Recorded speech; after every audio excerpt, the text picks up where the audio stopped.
தமிழ் ஜனம் நேயர்களுக்கு வணக்கம். டெமோக்ராட்டிக் டிபேட் நிகழ்ச்சிக்கு உங்களை வரவேற்கிறோம். இன்றைய நிகழ்ச்சியில் நம்மோடு இணைகிறார் பாஜக மாநில செயலாளர் எஸ்ஜி சூர்யா அவர்கள். அவரை வரவேற்கிறோம். இன்று திமுக அவங்களுடைய கடைசி முழு பட்ஜெட்டை தாக்கல் பண்ணியிருக்காங்க. ஒரு சைடு வரவேற்பும் இருக்குது, இன்னொரு சைடு விமர்சனமும் இருக்குது. உங்கள் பார்வையில் இந்த பட்ஜெட் எப்படி இருக்குது? நம்ம பார்வையில் இவங்க முதல்ல ஆட்சிக்கு வந்த உடனே சில விஷயங்களை சரி பண்ணுவோம் அப்படின்னு சொல்லியிருந்தாங்க. உதாரணமாக 2022 பிடிஆர் தியாகராஜன் அவர்கள் நிதியமைச்சராக இருக்கும்போது இரண்டாவது பட்ஜெட் ப்ரெசென்ட் பண்ணோடனே இந்தியன் எக்ஸ்பிரஸ்க்கு அந்த மார்ச் மாதம் ஒரு பேட்டி கொடுத்துருந்தார். அதில் டாஸ்மாக் ரெவென்யூ, அதாவது இந்த டாஸ்மாக் நிறுவனத்திலேருந்து வரக்கூடிய ரெவென்யூவில் 50% லீக்கேஜஸ் நடக்குது அப்படின்னு சொல்லியிருக்கார். 50%னா உதாரணமாக கடந்த வருடத்தில் 45,000 கோடி ரூபாய் டாஸ்மாக்னால் தமிழக அரசிற்கு வருவாய் அப்படின்னு பார்த்திங்கன்னா அதில் 50%னா கிட்டத்தட்ட 22,250 கோடி ரூபாய் உதாரணமாக சொல்கிறேன். அதே மாதிரி கமர்ஷியல் டேக்ஸ் டிபார்ட்மெண்ட்டில் 40% வரைக்கும் ரெவென்யூ லீக்கேஜஸ் நடக்குது அப்படின்னு பிடிஆர் தியாகராஜனே சொல்கிறார். இந்த வருடம் ரெவென்யூ டிபார்ட்மெண்ட் 1 லட்சம் கோடி ரூபாய் வரி வருவாய் ஈட்டியதாக நம்ம மூர்த்தி அமைச்சர் அவர்கள் அது ரொம்ப பெருமையாக சொன்னார். அப்போது 1 லட்சம் கோடியில் 40-50% கிட்டத்தட்ட 40,000 கோடி ரூபாய். மூன்றாவது மைனிங்கில் தமிழ்நாட்டில் எல்லா வளமும் நம்மளுக்கு இருக்குது, ஆனால் சில 100 கோடிகள் மட்டும்தான் அரசாங்கத்திற்கு அதன் மூலமாக வருவாய் வருகிறது. இந்த 3 விஷயத்தையும் அடுத்த 3 ஆண்டுகளில் நான் சரி பண்ணி அரசாங்கத்திற்கு வர வேண்டிய வருவாயை பன்மடங்கு உயர்த்த போகிறேன் அப்படின்னு பிடிஆர் பழனிவேல் தியாகராஜன் சொன்னார். ஒருவேளை அது ஏதாச்சும் சரி பண்ணணுன்னு ஒரு முயற்சி பண்ணதுனால நிதியமைச்சராக இருந்து மாற்றிட்டாங்களா, மற்றவர்களுக்கு போகக்கூடிய பணம் தமிழக அரசிற்கு வரணும்னு முயற்சி எடுத்து அதை இவங்க தடுத்து இவங்க கையூட்டு வாங்குறதுக்காக மாற்றிட்டாங்களான்னு தெரியல. அப்போது இது ஆன் ரெக்கார்ட் முன்னாள் நிதியமைச்சர் சொல்லியிருக்கக்கூடிய விஷயம். இந்த 3 விஷயத்தில் ஏதாச்சும் இந்த அரசு நடவடிக்கை எடுத்து அந்த லீக்கேஜஸை தடுக்க முயற்சி பண்ணியிருக்காங்களான்னு பார்த்திங்கன்னா ஒன்று கூட கிடையாது. அப்போது நீங்கள் வரி வருவாய் சுத்தமாக இந்த 3 விஷயத்தில் முன்னேறுவதற்கான என்ன முகாந்திரமும் இந்த பட்ஜெட்டில் நம்மளால் பார்க்க முடியல. இப்போது இது எங்கே போகுது அப்படின்றது முதல் கேள்வி. இரண்டாவது, ரெவென்யூ டெஃபிசிட், அதாவது பல மாநிலங்களில் ரெவென்யூ சர்ப்ளஸ் பட்ஜெட் ப்ரெசென்ட் பண்ணிகிட்ருக்காங்க. இப்போ உதாரணமாக நம்ம என்ன பேசினாலும் குஜராத் மாடல் அப்படின்னு சொல்லுவாங்க. இப்போ கடந்த 3 ஆண்டுகளில் குஜராத் மாடலில் ரெவென்யூ சர்ப்ளஸ் பட்ஜெட் ப்ரெசென்ட் பண்ணுறாங்க. சமீபத்தில் இப்போ இங்கே பண்ண மாதிரி அங்கே 25-26க்கான ரெவென்யூ சர்ப்ளஸ் எவ்வளோன்னு பார்த்திங்கன்னா 19,695 கோடி. அதாவது செலவீனங்களை விட வருமானம் அதிகமாக இருக்குது, 19,000 கோடி ரூபாய். கடந்த நிதியாண்டில் குஜராத்தில் 21,350 கோடி ரெவென்யூ சர்ப்ளஸ் பட்ஜெட். அதற்கு முன்னாடி ஆண்டு 9,038 கோடி.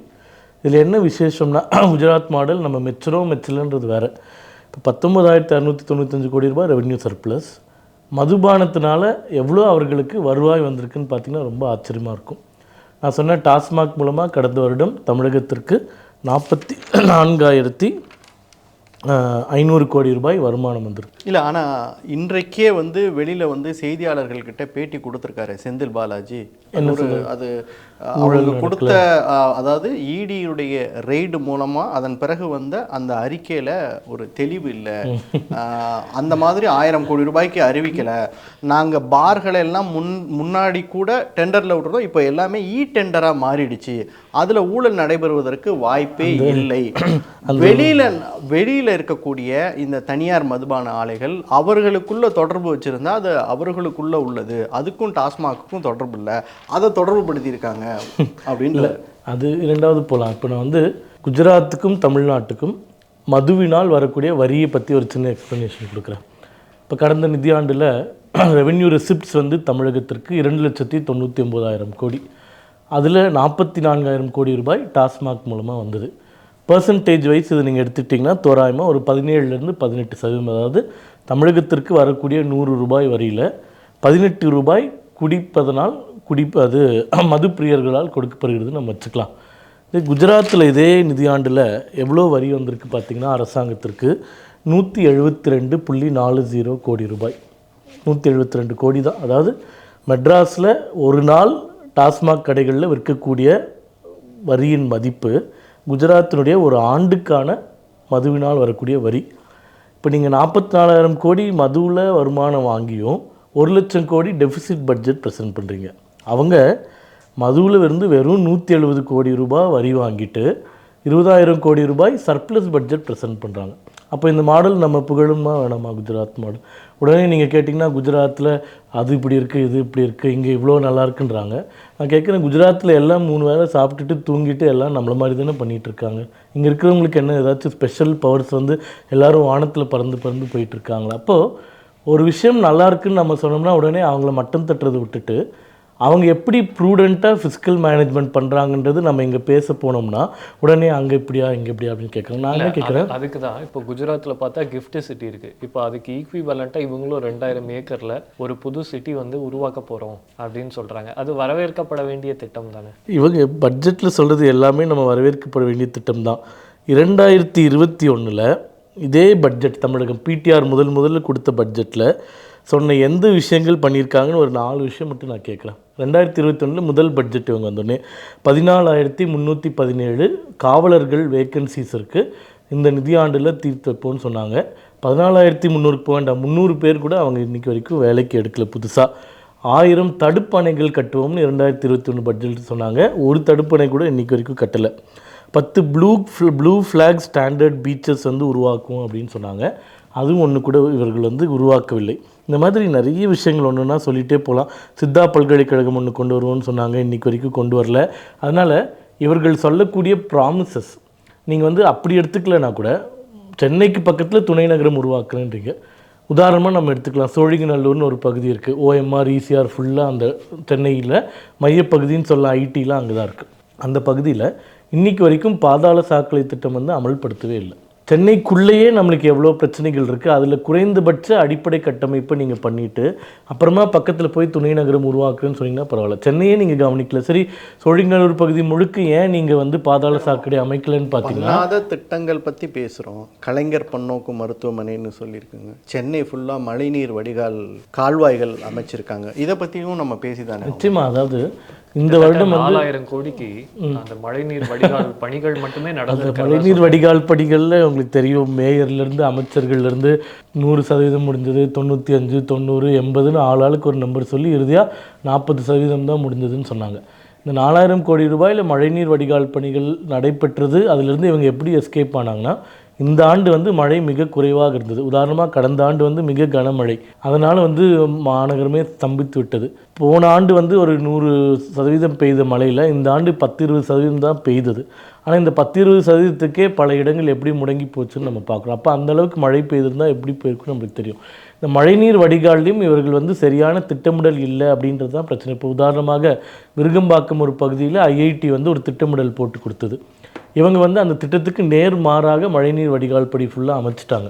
இப்போ இந்த IIT குழு வந்து நாங்கள் சொன்ன மாதிரியே இது இல்லை, பயங்கர டீவியேஷன் இருக்குது, அதனால் இந்த திட்டத்திற்கு நாங்கள் பொறுப்பாக மாட்டோம், ஒன்று இதை இடிச்சிட்டு நாங்கள் சொல்கிற மாதிரி கட்டி கொடுங்க, இல்லைனா அதிலிருந்து வரக்கூடிய பிரச்சனைகள் நீங்கள் சமாளிச்சுக்கோங்கன்னு சொல்லிட்டாங்க. அந்தளவுக்கு தான் எல்லாத்துலேயுமே வந்து ஒரு திறமை இல்லாத, ஒரு வந்து நேர்மை இல்லாத, பணத்தை வந்து ஊழல் செய்ய வேண்டும்ன்ற ஒரு எண்ணத்தோடு எல்லா திட்டத்தையும் இவங்க செயல்படுத்துறதுனால தான் கிரவுண்டில் வந்து நம்ம ரிசல்ட் பார்க்க முடியல. ஓகே, ஓரளவுக்கு மழைநீர் வடிகால் செய்திருக்காங்கன்னு கூட நம்ம வச்சுக்கலாம். ஆனால் எதிர்பார்த்த அளவுக்கு இவர்களிடம் வேகம் இல்லை அப்படின்றது தான் நம்மளுடைய குற்றச்சாட்டு. மற்ற விஷயங்களை நம்ம விட்டுருவோம். ஆனால் பள்ளி கல்வித்துறையை பொறுத்த வரைக்கும் இந்த அரசாங்கம் சிறப்பாக தானே செயல்பட்டுக்கிட்டு இருக்கு. ஏன்னா இந்த பட்ஜெட்லேயே 46,000 கோடி கிட்டத்தட்ட ஒதுக்கீடு செய்திருக்கிறதா சொல்கிறாங்க.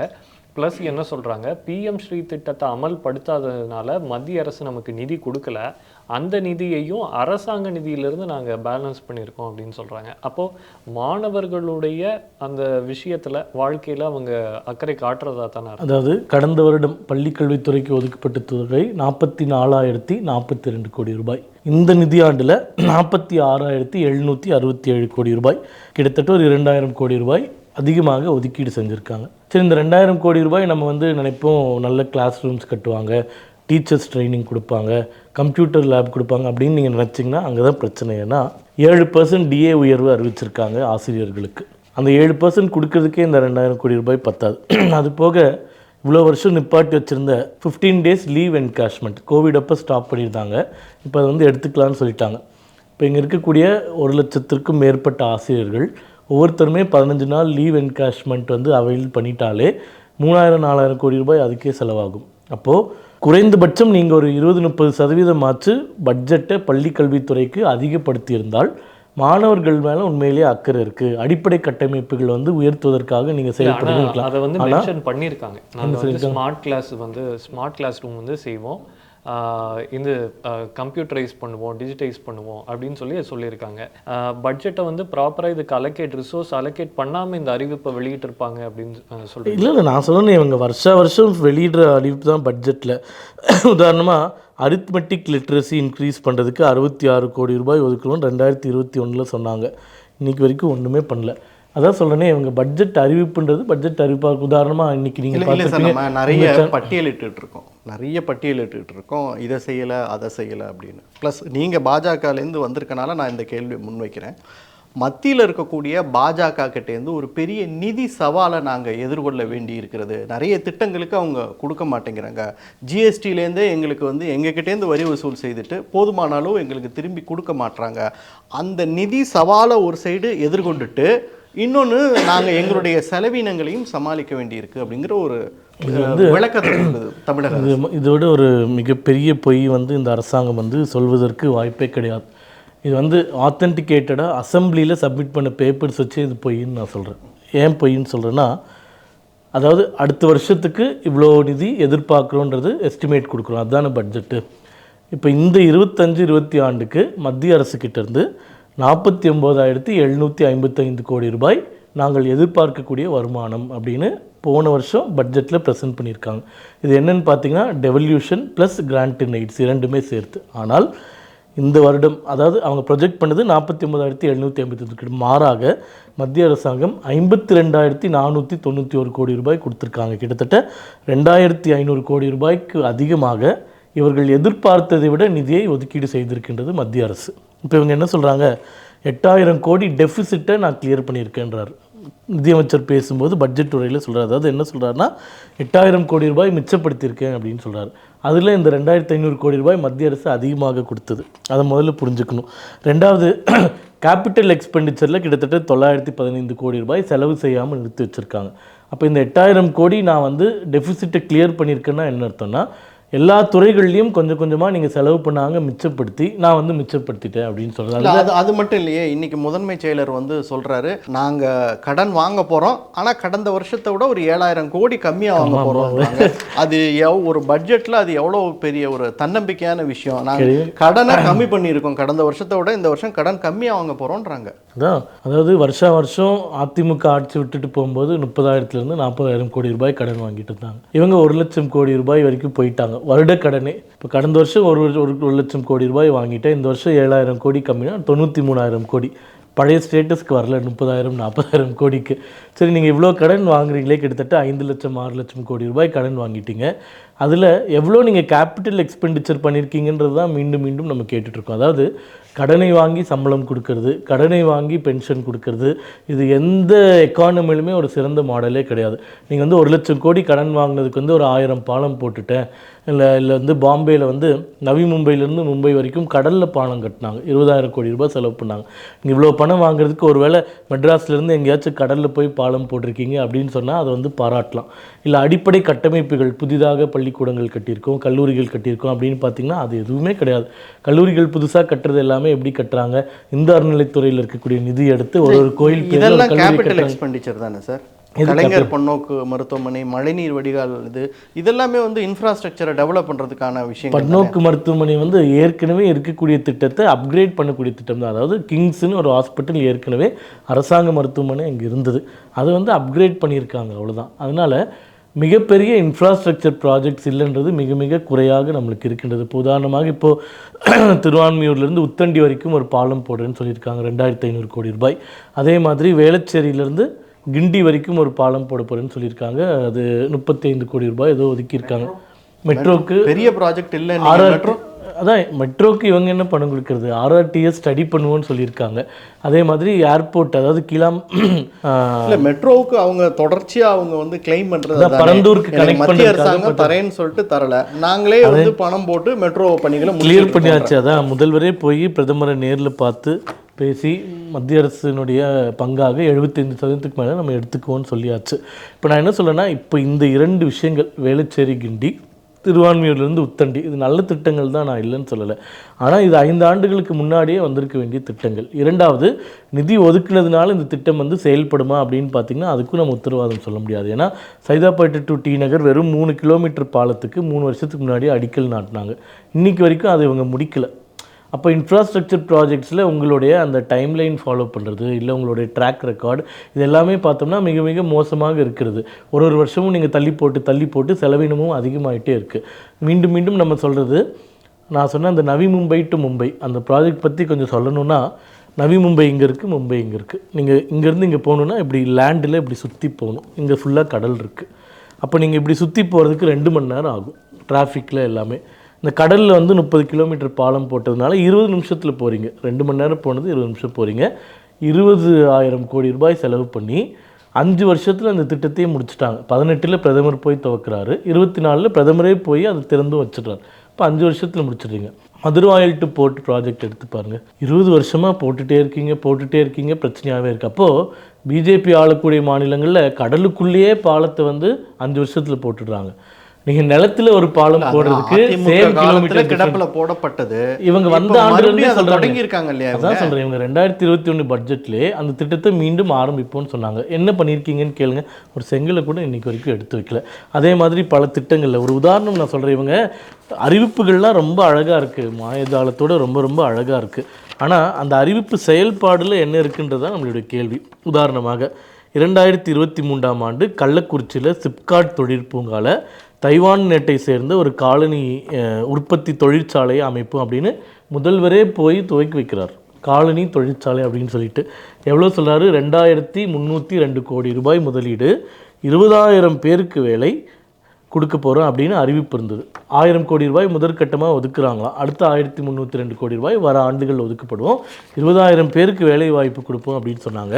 கடந்த அக்டோபர் மாதம் நாங்கள் ஆர்டிஐயில் இந்த மாதிரி ஒரு திட்டத்தை முதல்வர் அறிவித்தார். அந்த திட்டம் என்னாச்சு அப்படின்னு கேட்டால், அந்த திட்டத்திற்காக ஒரு செங்கல் கூட இன்று வரைக்கும் எடுத்து வைக்கவில்லைன்னு 20 மாதம் கழித்து ஆர்டிஐ ரிப்போர்ட்டில் கிடைக்குது. அப்போது திட்டங்கள் நிறைய கொடுத்துட்டே இருப்பாங்க. இவங்க திட்டம் எல்லாமே இப்போ வரும்போது உங்கள் ஜனம் டிவியில் பார்த்தேன், ஒவ்வொரு ஊர்லேயும் இந்த 100 இடத்துல பட்ஜெட் காமிக்கிறோம் அப்படின்னு ஒன்று போட்டாங்க.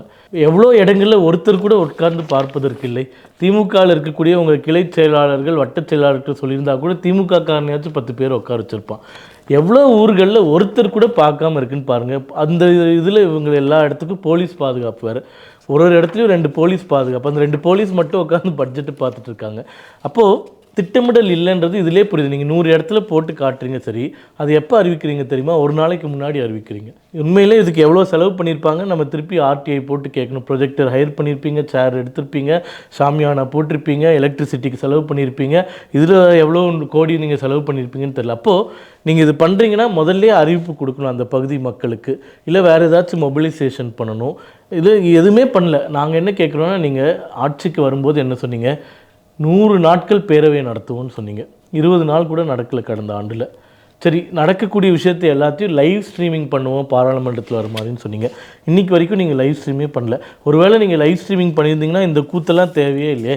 ஐபிஎல் மேட்ச் எல்லாம் ஃபோனில் பார்க்குற மாதிரி அசம்பிளியில் நடக்கிறதையும் பார்த்துட்டு இருக்க போகிறாங்க. அப்போது உங்கள் திட்டமிடல் பிரச்சனைன்றது இந்த ஒரு சின்ன விஷயத்தில் மற்ற திட்டமிடல்களில் பிரச்சனை இருக்குது அப்படின்றதையே நம்ம ஏற்றுக்கலாம்.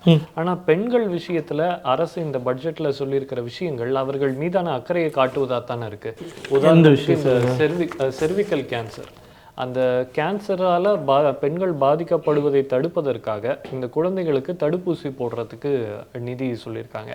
அதே போல் குழந்தைகள், பெற்றோர்களை இழந்த குழந்தைகளுக்கு மாதம் 2,000 ரூபாய் தரப்படும் அப்படின்னு சொல்லியிருக்காங்க. இதெல்லாம் நல்ல விஷயங்கள் தான், நிச்சயமாக நல்ல விஷயம். ஆனால் இந்த சர்விக்கல் கேன்சர் இந்த திட்டம் வந்து மத்திய அரசு சுகாதாரத்துறை அமைச்சகத்தால் டிவைஸ் பண்ணப்பட்டு மாநிலங்களுக்கு நிதி பகிர்வின் மூலமாக கொடுக்கக்கூடிய ஒரு திட்டம் 60-40 அப்படின்னு நினைக்கிறேன். ஏன்னா இதை வந்து ஒழிப்பதற்காக மத்திய அரசுலேருந்து ஒரு இன்டெகிரேட்டட் சென்ட்ரல் ஸ்கீமாக அது பண்ணுறாங்க. அதில் வந்து மத்திய அரசு அவர்களுடைய பங்கையும் கொடுக்க போது, மாநில அரசும் அதை பண்ண போகிறாங்க. கிட்டத்தட்ட நீங்கள் எல்லா மாநில பட்ஜெட்டையும் எடுத்து அனலைஸ் பண்ணிங்கன்னா இந்த ஸ்கீம் வந்து இடம் பெற்றிருக்கும். ஏனென்றால் இதுக்கு ஸ்பெஷல் ஃபோக்கஸ் வந்து மத்திய அரசு கொடுக்குறது. இப்போ வந்து ஜல்ஜீவன் திட்டம்னு அனைத்து வீடுகளுக்கும் குழாய் இணைப்பு வேணும்னு சொன்னோம். 2019 தமிழக அரசு பகிர்ந்திருக்கிற டேட்டா படியே 19% இல்லங்களில் தான் குடிநீர் குழாய் இணைப்பு இருந்தது. இன்றைக்கி அது 65% ஆயிருக்கு. அப்போது மத்திய அரசு ஒரு விஷயத்தை ஃபோக்கஸ் பண்ணி இதை நீங்கள் பண்ணுங்கன்னு சொல்லும்போது அது கிரவுண்டில் வந்து நடைபெறுவது நம்ம பார்க்குறோம். அதே மாதிரி தான் இந்த சர்விக்கல் கேன்சர் திட்டமும். அது முதல்ல. இரண்டாவது, அப்பா அம்மா இல்லாதவர்களுக்கு பணம்னு சொல்கிறீங்க. இப்போ அப்பா அம்மா இல்லாமல் போகிறதுக்கு மூல காரணமாக இருக்கக்கூடிய டாஸ்மாகையோ போதைப் பொருளையோ ஒழிப்பதற்கு நீங்கள் என்ன திட்டம் வச்சுருக்கீங்க? கடந்த முறை சொன்னாங்கன்னு நினைக்கிற அமைச்சர் 1000 கடைகளை மூடுவோம், 500 கடைகளை மூடுவோன்னு. இப்போ புதுசாக கொடுத்துட்டு தான் இருக்காங்க. இப்போ புதுசாக கொடுக்கறதுல நீங்கள் சொன்னால் நம்பவே மாட்டீங்க. சென்னை மாநகரில் திமுகவில் இருக்கக்கூடிய 2 தலைவர்களுக்கு கோஷ்டி சண்டை. அந்த கோஷ்டி சண்டையை நிவர்த்தி செய்வதற்காக ஏற்கனவே டாஸ்மாக்கும் பாரும் இருக்கக்கூடிய ஒரு பகுதியில் இன்னொரு டாஸ்மாக் பாருக்கும் கடைக்கும் லைசன்ஸ் கொடுக்குறாங்க. எதுக்குன்னா அந்த டெண்டர் வந்து கோஷ்டி சண்டையில் இருக்கிறவங்கள சமாதானம் செய்வதற்காக கொடுத்து ஒரே பகுதியில் இப்போ 2 டாஸ்மாக் வந்துருச்சு. சரி, இப்போது கடந்த 2024-25 பட்ஜெட் அறிவிக்கும் போது நிறைய சலுகைகள் எல்லாம் அறிவித்தாங்க. கடந்த கால திமுக பட்ஜெட்டில் வந்து இந்த பெண்களுக்கு 1000 நிதி உதவி, மாணவர்களுக்கு நிதி உதவி இதெல்லாம் அறிவித்தப்போ பாஜக என்ன விமர்சனம் பண்ணுது? எந்த ஒரு திட்டமுமே இல்லை, இன்ஃப்ராஸ்ட்ரக்சரை டெவலப் பண்ணுறதுக்கான திட்டங்கள் இல்லை, முழுசாக சலுகைகளாக தான் இருக்குது அப்படின்னு. இந்த இதில் நிறைய திட்டங்கள் அறிவிச்சிருக்காங்க. ஹோசூரில் விமான நிலையம் இருக்கட்டும், பல விமான நிலையங்களை தரம் உயர்த்தட்டும், பரந்தூர் விமான நிலையம் விரைவில் துரிதப்படுத்தப்படும், இதெல்லாம் சொல்லியிருக்காங்க. அதுக்கு நாராயணன் திருப்பதி என்ன சொல்லியிருக்காரு? ஒரு வருஷத்தில் இந்த திட்டங்களெல்லாம் எப்படி செயல்படுத்துவாங்க, கடைசி பட்ஜெட்டில் எப்படி அறிவிக்கிறாங்க அப்படின்றாங்க. சலுகைகளை அறிவித்தா சலுகைகளாக இருக்குது, திட்டங்கள் இல்லைன்றாங்க.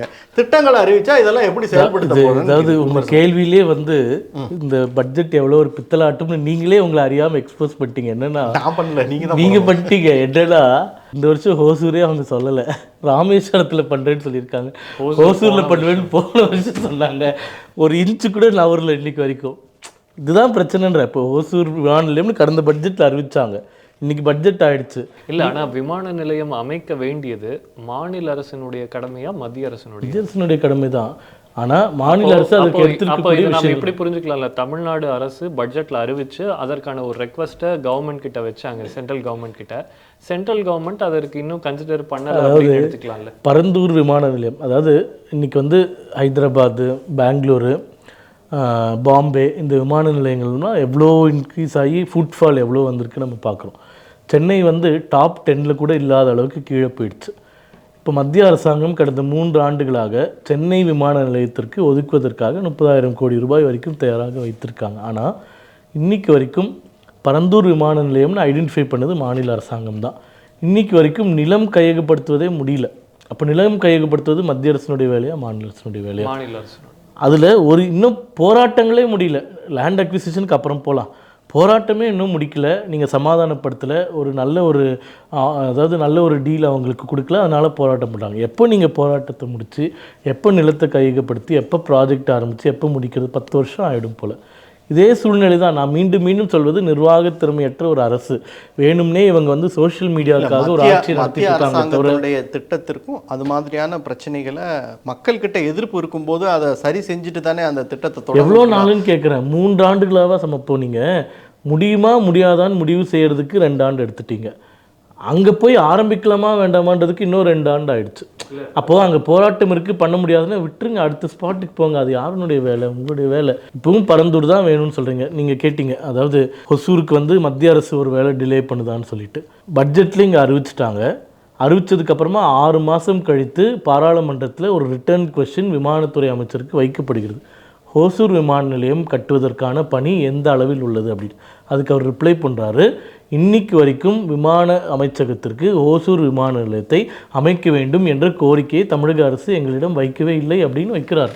அப்போ நீங்கள் பட்ஜெட்டில் அறிவிச்சிடுறீங்க, ஆனால் பூர்வாங்க பணிகள் கூட துவங்குவதில்லை. மத்திய அரசு கிட்ட விமான நிலையம் அமைக்கணும்னு பட்ஜெட்டில் அறிவிச்சா பத்தாது, அவங்கக்கிட்ட நீங்கள் வந்து பூர்வாங்க அடிப்படையில் நாங்கள் அமைக்கணும், இதற்கு வந்து என்ன பண்ணணும், அடுத்தது என்ன ப்ராசஸ் அப்படின்ற ஒரு கம்யூனிகேஷன் டெவலப் பண்ண, அது பண்ணவே இல்லை. நீங்கள் வரைக்கும் பண்ணல.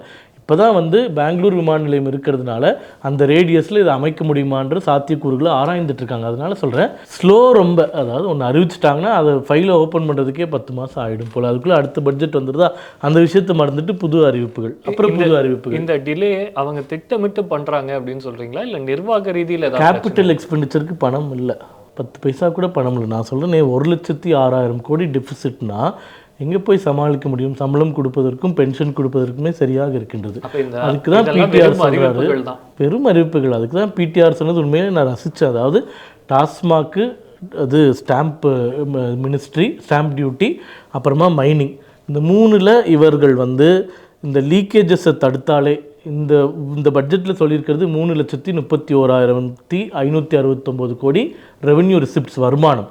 இந்த 3 லீக்கேஜை சரி பண்ணாங்களே கிட்டத்தட்ட 5 லட்சம் கோடி வரைக்கும் வருமானம் வந்துடும்.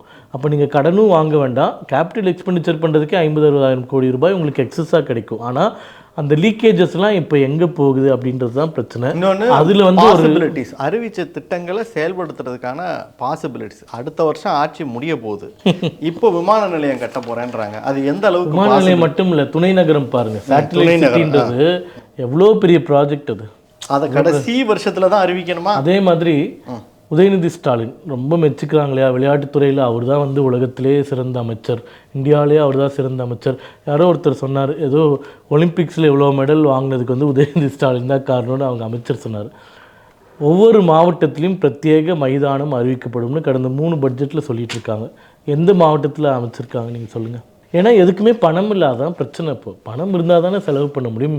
கடன் வாங்கி சம்பளம் கொடுக்கறதுக்கே பத்தலை. இன்றைக்கு வரைக்கும் ஆசிரியர்கள் எதுக்கு போராடுறாங்க? ஒப்பந்த அடிப்படையில் இருக்கக்கூடிய ஆசிரியர்கள் திமுக வாக்குறுதியில் எங்களுக்கு வந்து பெர்மனெண்ட் பண்ணுறேன்னு சொன்னாங்க, இன்றைக்கி வரைக்கும் பண்ணலன்னு.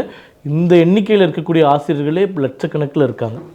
அப்போ நீங்கள் எதுவுமே பண்ண முடியாது. அரசாங்க ஊழியர்களுக்கு இவங்க பயங்கரமான சலுகைகள் காட்டக்கூடியவர்கள் தான். ஓல்டு பென்ஷன் ஸ்கீம்ஸ் கொண்டு வரோன்னு இவங்க தேர்தல் வாக்குறுதியில் இருந்ததா இல்லையா? அதை பற்றி ஏன் வாயே திறக்கல இவங்க? அப்போது they are soaking without funds. எதுவுமே பண்ண முடியல அவர்களால். அப்போ இந்த லீக்கேஜஸை சரி செய்யணும்னு ஒரு நியாயமான அப்பான்னு சொல்லக்கூடிய முதல்வருக்கு தமிழகத்தின் மேலேயும் தமிழகத்தின் எதிர்காலத்தின் மீதும் அக்கறை இருந்தால், இவ்வளோ வருஷம் கொள்ளையடிச்சது போதும், இனிமேலாச்சும் லீக்கேஜஸ் ஸ்டார்ட் பண்ணி நாட்டுக்கு ஏதாச்சும் நல்லது பண்ணலாம் அப்படின்னு ஒரு எண்ணமாச்சும் இருக்கான்னு பார்த்தீங்கன்னா கிடையவே கிடையாது. எவ்வளோ எடுத்தாலும் பத்தாது. அதனால் மிகப்பெரிய சுமையை அடுத்த ஆண்டு வரக்கூடிய புதிய ஆட்சிக்கு இந்த பட்ஜெட் வந்து கொடுத்துருக்கிறது அப்படின்றதான் பார்க்கணும். அடுத்து வரக்கூடிய ஆட்சி இந்த லீக்கேஜஸ்லாம் சரி செய்வதற்கு நிச்சயமாக வேலை செய்யும் அப்படின்ற நம்பிக்கை எங்களுக்கு இருக்குது. இந்த பிஎம்ஸ்ரீ திட்டத்தை பொறுத்த வரைக்கும் இப்போது ப. சிதம்பரம் மத்திய நிதியமைச்சர் என்ன சொல்லியிருக்காரு அப்படின்னா, மத்திய அரசாங்கத்திட்ட நிதி கிடைக்காத போதிலும் கூடுதலாக ஒரு 2000 கோடியை பள்ளிக்கல்வித்துறைக்கு ஒதுக்கி இருக்கிறதுங்கிறது ரொம்ப பாராட்டப்படும் விஷயங்கிறார். மத்திய அரசுக்கிட்ட நிதி வரலன்றாங்க. இதே சமகிரக சிக்ஷா அபியான் தான் பிஎம்ஸ்ரீன்னு தனியாக நிதி கிடையாது, சமகிரக சிக்ஷா அபியான் தான். 2021, 22, 23 திமுக ஆட்சியில் இருக்கும்போது 460 கோடி ரூபாய் உபயோகப்படுத்தாமல் திருப்பி கொடுத்துருக்காங்க. பார்லிமெண்ட்டில் அன்னபூர்ணா தேவின்ற அமைச்சர் ரிட்டன் ரிப்ளையில் கொடுத்துருக்காங்க. அப்போ நீங்கள் 2100 கோடி ரூபாய் கொடுத்துருந்தா கூட முழுசாக செலவு பண்ணுறதுக்கு உங்களுக்கு திறன் இல்லை. திருப்பி 200-300 கோடி கொடுக்க தான் போகிறீங்க. சரி, இதில் நீங்கள் கையாண்டுட்டிங்கன்னா ஒருத்தங்க செய்யக்கூடிய தப்புக்கு அவங்க தான் பிராயச்சித்தம் தேடணும். பிஎம்ஸ்ரீ பள்ளிகளில் சேர்றேன்னு நீங்கள் ஒப்புதல் கடிதம் கொடுத்து விட்டு அந்த கடிதம் அதே நாள் கல்வி அமைச்சகத்தினுடைய ட்விட்டர் ஹேண்டில்லையும் ப்ரெஸ்லையும் ரிலீஸ் செய்யப்படுகிறது. நாங்கள் தமிழகம் பிஎம்ஸ்ரீ திட்டத்தில் சேர்ந்ததை வரவேற்கிறோம், இது மாநில அரசிற்கும் மத்திய அரசிற்கும் ஒரு நல்ல உறவை மேம்படுத்துவதற்கு உதவி செய்யும் அப்படின்னு தர்மேந்திர பிரதான் போடுறாரு. மினிஸ்ட்ரி ஆஃப் எஜுகேஷன் ரிலீஸ் கொடுக்குது. ஏஎன்ஐ நியூஸில் போடுறாங்க. தமிழகத்தில் இருக்கக்கூடிய அனைத்து பத்திரிகைகளிலும் முதல் பக்கம் செய்தி வருது. என்னென்னு வருது? கடந்த வருடம் மார்ச் மாதம் தமிழகமும் பிஎம்ஸ்ரீ திட்டத்தில் இணைந்து விட்டதுன்னு சொல்லிட்டு அவர் தர்மேந்திர பிரதான் போட்ட ட்வீட்டு, அதில் லெட்டர், அதில் இருந்த புகைப்படத்தை கூட நாங்கள் பார்த்தீங்க. அந்த திடீர் மனமாற்றத்துக்கு என்ன காரணமாக இருக்கும்? என்ன அப்படி தமிழ்நாடு அரசு ஒரு டைவ் அடிச்சதுன்னு என்னன்னா, மொழி பிரச்சனை மாதிரி ஒன்று பிரச்சனையை உருவாக்கிட்டா இவர்கள் செய்யக்கூடிய இந்த ஆட்சி சீர்கேடுகள், ஆட்சியில் நடக்கக்கூடிய அவலங்கள், சட்டம் ஒழுங்கு பிரச்சனைகள், இதை பற்றி நம்ம விசாரிக்கவே மாட்டோமே, அதை பற்றி நம்ம பேசவே மாட்டோமே. நீங்கள் உதாரணமாக தமிழ் ஊடகங்களில் விவாதங்கள் எடுத்துக்கோங்க. கடந்த 60 நாட்களில் கிட்டத்தட்ட 40-50 நாட்கள் இந்த பிஎம்ஸ்ரீ திட்டத்தை பற்றியே விவாதிச்சுட்ருக்கோம் நம்ம. அப்போ தமிழகத்தில் வேறு என்னமே இஷ்யூ இல்லையா? அந்த 2000 கோடி பற்றி நீங்கள் பேசுகிறீங்களே, நேற்று டாஸ்மாகில் 1000 கோடி ரூபாய் அதை பற்றி யார் பேசுனாங்க? அது நியாயமான விஷயம்தான்.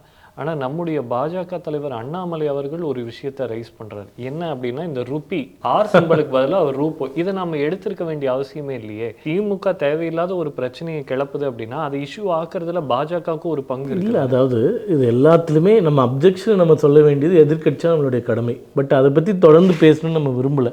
இந்த ருப்பி சிம்பிள்லேயே நீங்கள் பார்த்தீங்கன்னா மிக மிக துரதிருஷ்டவசமானது. இந்த ஆட்சி வந்ததுலேருந்து மத்திய அரசுன்னு சொல்லிகிட்டு இருந்தோம், கருணாநிதி அவர்கள் நடுவண் அரசுன்னு சொல்லிட்டு இருந்தாங்க. ஒன்றிய அரசுன்னு பெயர் மாற்றி இவங்க வந்து அதை ஸ்ட்ரெஸ் பண்ணதிலே ஒரு சாஃப்ட் பிரிவினைவாதத்தை மக்கள் மத்தியில் இவங்க ஸ்லோவாக சீட் பண்ணிகிட்டே இருக்காங்க. அது மக்கள்கிட்ட ஒரு அந்நியப்பட்டு போகிறது. அதாவது மத்திய அரசு, நம்மளுடைய தலைநகரம், இது எல்லாமே அந்நியப்படுத்துறதுக்கான ஒரு செயல். இதில் விசித்திரமான கூத்து என்னென்னா, 2010ஆம் ஆண்டு பிப்ரவரி மாதம் திமுக அங்கம் வகித்த காங்கிரஸ் அமைச்சரவையில் கேபினெட்டில் பாஸ் செய்யப்பட்டு ஒப்புக்கொள்ளப்பட்ட ஒரு லட்சணை, அது சிம்பிள், லோகோன்னு சொல்கிறோம். ஜென்ரலி லோகோஸ்னால் என்னென்னா, இட் இஸ் லாங்குவேஜ் அக்னாஸ்டிக்னு சொல்லுவாங்க. அதாவது லோகோன்னு ஒன்று எடுத்துட்டிங்கன்னா அது லாங்குவேஜ் அக்னாஸ்டிக் தான். இரண்டாவது, அது தேவநாகரி ஸ்கிரிப்ட்னு சொல்கிறாங்க. கிடையவே கிடையாது. அது டிசைன் பண்ணும்போதே தெளிவாக சொல்லப்பட்டது. ருப்பி ₹1 வந்து REன்னு எழுதும், மல்டிப்பிள் ₹1 மேலேன்னா RSன்னு எழுதும். இந்த REன்ற ஆங்கிலத்தில் எழுதி அதை சுருக்குனிங்கன்னா இந்த லோகோ வந்துடும். அதில் வந்து தேவநாகரியே கிடையாது. அதில் இது எல்லாத்த விட விசித்திரம் என்னென்னா, இதை டிசைன் செய்ததே திமுகவில் 1971 ரிஷிவந்தியம் எம்எல்ஏயாக இருந்த தர்மலிங்கம் அப்படின்றவருடைய மகன் உதயகுமார் இன்று IIT கவுஹாத்தியில் பேராசிரியராக பணிபுரிந்து கொண்டு வருகிறார்.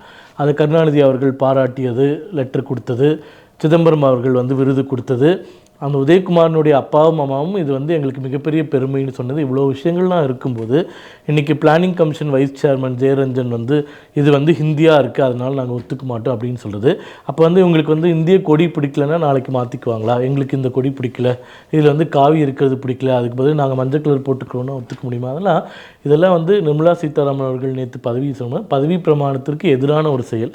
அப்படி ஒரு செயல் செய்யும்போது நம்ம கண்டனத்தை தெரிவிக்காமல் இருக்க முடியாது. இவர்களுடைய எண்ணம் என்னன்றது மக்கள் புரிஞ்சுக்கணும். PMC திட்டம், கல்வி நிதி வரல, இந்த ரூபாய் லட்சணை, இது எல்லாமே மக்கள்கிட்டேருந்து மக்கள் பேச வேண்டிய விஷயங்களை மறக்கடிச்சு ஒரு எமோட்டிவ் இஷ்யூஸை கொண்டு வந்து அதன் மூலமாக மற்ற விஷயங்கள்லாம் மறக்க வைக்கணும் அப்படின்றத அவர்களுடைய எண்ணம். நிச்சயமாக மக்கள் புரிந்து கொள்வார்கள். ஏன்னா பெர்ஃபார்மன்ஸ் இல்லை, கீழ் லெவலில் இன்றைக்கி ஊழல் தலைவிரித்து ஆடுவது, போதை பழக்கம் எப்படி மக்களை வந்து பிரச்சனைக்குள்ளாகிறது, டாஸ்மாகினால் ஏற்படக்கூடிய அவலங்கள், இது எல்லாத்தையும் மீறி மத்திய அரசு வந்து 12 லட்சம் கோடி வரைக்கும் சம்பாதிப்பவர்களுக்கு டேக்ஸ் பெனிஃபிட் கொடுத்தாங்க இந்த ஆண்டு, இந்த பட்ஜெட்டில் நிர்மலா சீதாராமன் அவர்கள். அதன் மூலமாக வருவாய் இழப்பு மத்திய அரசுக்கு பார்த்திங்கன்னா ₹1,08,000 கோடி. அப்போ இவங்களாம் என்ன சொன்னாங்க, இதெல்லாம் என்ன பெரிய விஷயமா அப்படின்றாங்க. இவர்கள் ஆட்சிக்கு வந்த 5 ஆண்டுகளில் ஏதாச்சும் ஒரு டேக்ஸ் ரிலீஃப் மக்களுக்கு கொடுத்துருக்காங்களா? மாறாக அனைத்து டேக்ஸையும் உயர்த்தியது தான் இவர்களுடைய வரலாறு. பஸ் கட்டணத்திலேருந்து, பால் கட்டணத்திலேருந்து, தண்ணி வரியிலேருந்து, சொத்து வரியிலேருந்து எல்லாத்தையுமே உயர்த்திட்டாங்க. அப்போ நீங்கள் ஒரு ரிலீஃப்மே கொடுக்காமல் உயர்த்திட்டே இருக்கீங்க. மின் கட்டணத்தையும் உயர்த்திட்டாங்க. மாதம் ஒரு முறைன்னு நாங்கள் பில்லிங் சிஸ்டமை மாற்றுவோன்னு சொன்னாங்க.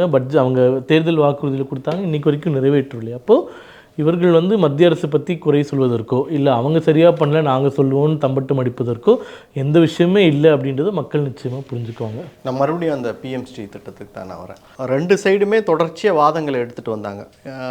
ஒரு ஒப்பந்தத்தில் ஒத்துக்கிட்டு அதுக்குள்ளே வரேன்னு சொல்லிட்டு கடைசி நேரத்தில் திமுக ட்விஸ்ட் அடிச்சுது. அதனால நாங்கள் ஃபண்டை ரிலீஸ் பண்ணலன்னு மத்திய அரசாங்கம் சைடு விளக்கம் கொடுக்குறாங்க.